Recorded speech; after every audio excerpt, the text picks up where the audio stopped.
Sexists need not apply to the dreaded women who run Tramp Press, say the trailblazing Irish independent publisher, which has announced it is closing its doors to overtly sexist submissions from writers who address them as "Dear Sirs" or list only male influences.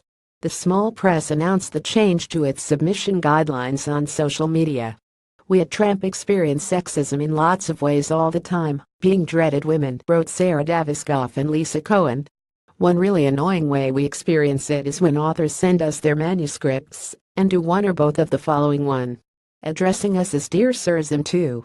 Sending us a cover letter in which they declare they do not read books by women. If either of these are included in a submission to Tramp, from now on Daviskoff and Cohen won't read the manuscript.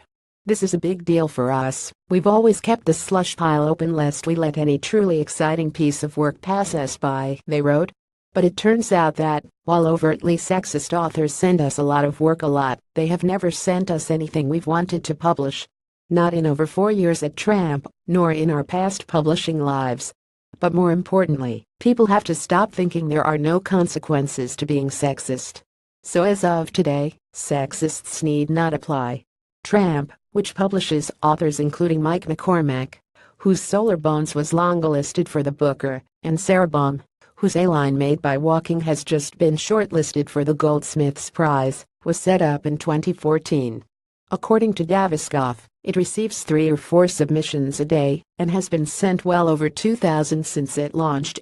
"We get Dear Sir amazingly often, a couple a week," she said on Thursday. "Enough's enough, we're taking a little stand." Daviskoff said the move was inspired by Anne Enright's recent essay in the London Review of Books, in which the Man Booker Prize winner explores sexism in publishing. The novelist revealed how, when the Field Day anthology of Irish writing was published in 1991 with an almost entirely male lineup, she felt both contempt for the editors involved, but also a great sense of freedom. "If you aren't going to be heard, then you can say what you like," Enright wrote. "This unmasking of false authority gave me a sense of childish delight, and in the decade or so that followed I noted gleefully every time I was the only woman on the panel, every time I was interrupted on a panel, every time I was asked to go on a panel, or read or speak, because they had no women, because they needed a woman, because they forgot to get any women, or the more benign iterations of, because they would love to hear a female voice."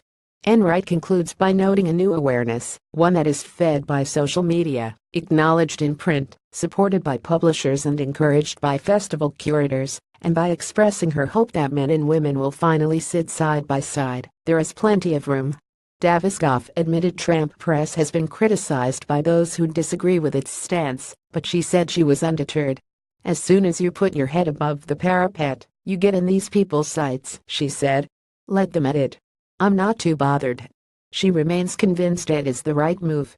"The people who address her and Cohen as Dear Sir haven't stopped to look with a critical eye," she said. "And words are so important, writers should know that better than anyone. If we could just get them to stop for a second and consider why they might do this, that would be great."